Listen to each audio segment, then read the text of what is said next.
अस्सलाम वालेकुम। Anees astro world पर आपको खुशामदीद कहता हूँ। 2025 नया साल आ रहा है और इसमें दुआ है तमाम लोगों के लिए अल्लाह ताला सब पे अपना रहम फरमाए, करम फरमाए, फजल फरमाए, मुरादें पूरी हों, लोगों की दुआएं कबूल हों, कामयाबियाँ हासिल करें आप सब लोग। आज मैं अकॉर्डिंग टू एस्ट्रोलॉजी, वैदिक एस्ट्रोलॉजी, मैं बुर्ज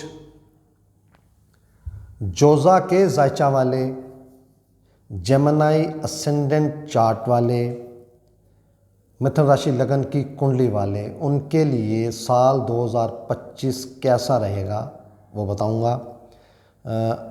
स्टार पोजीशन को सामने रखते हुए मैं आपसे इस इल्म को इसका लेते हुए मैं आपको इंशाल्लाह डिटेल से बताता हूँ। कम से कम वक्त में कोशिश करूँगा कि ज़्यादा से ज़्यादा चीज़ें बता सकूँ।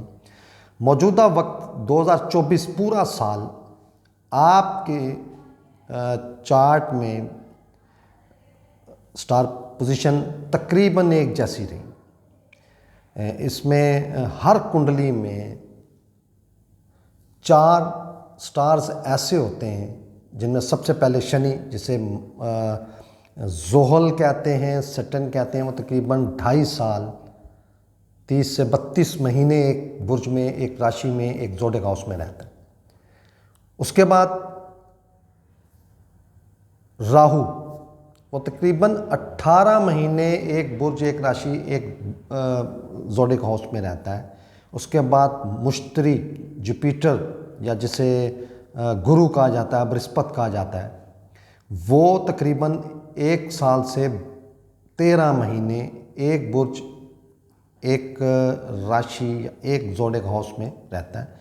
तो 2025 इस सिलसिले में बहुत अहम है कि इस साल 2025 में जो शुरू होने लगा है उसमें इन 3 स्टार्स की प्लेसमेंट होनी है, यानी कि इन्होंने अपने अगले घर में या अपने अगले बुर्ज में, राशि में या ज़ोडिएक हाउस में इनकी ट्रांजिट होनी, सफ़र करके उस घर में जाना है।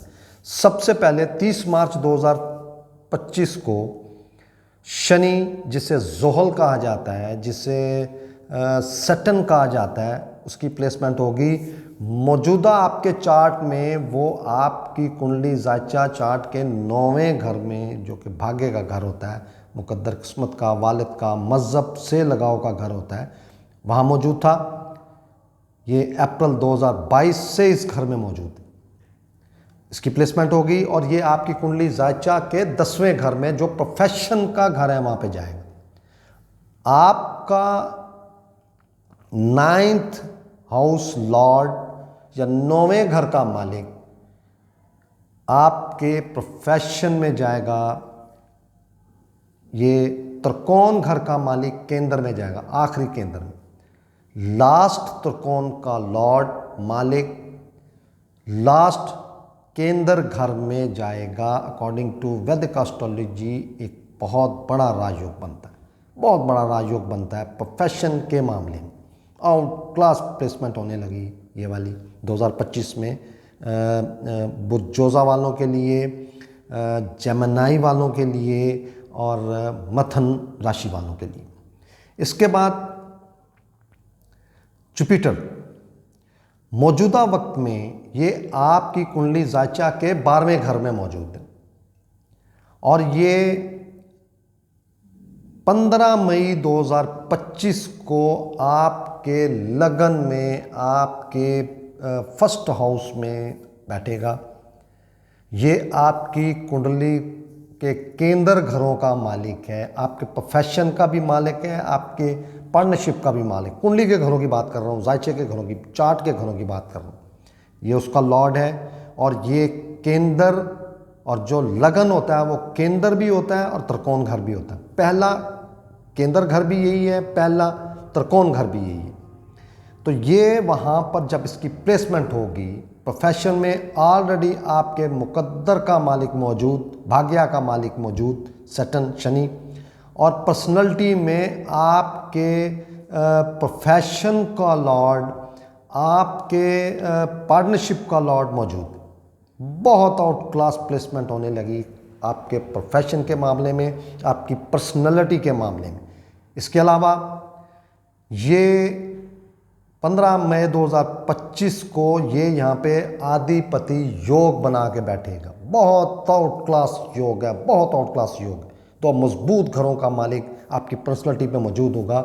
ये इंशाल्लाह 2025 आपके लिए प्रोफेशन के मामले में, पर्सनैलिटी के मामले में, पार्टनरशिप के मामले में बहुत आउट क्लास टाइम वक्त दिखा रहा है। और ख़ास तौर पर जिन लोगों की बर्थ चार्ट में, उनकी जन्मान में या जन्म कुंडली में या जायचा, पैदाइशी जायचा में जुपिटर और सैटर्न या जोहल और मुश्तरी या शनि और गुरु या बृहस्पति अच्छे घरों में मौजूद हैं, उनके लिए आउट क्लास टाइम शुरू होने लगा। बहुत आउट क्लास टाइम शुरू होगा और ये बहुत तरक्की करते हुए नज़र आ रहे हैं। इसी तरह आपका मार्स आपके चार्ट के 11वें घर का मालिक, कुंडली चार्ट या जायचा का 11वां घर डिज़ायर्स का घर होता है, आपकी ख्वाहिशात का घर होता है, ये धन का होता है। धन सिर्फ माल दौलत को ही नहीं कहते, धन के और भी फायदे, फैमिली से धन होना, कारोबार से धन होना, औलाद से धन मिलना। धन का मतलब फ़ायदा मिलना, लाभ मिलना, ये लाभ का घर है।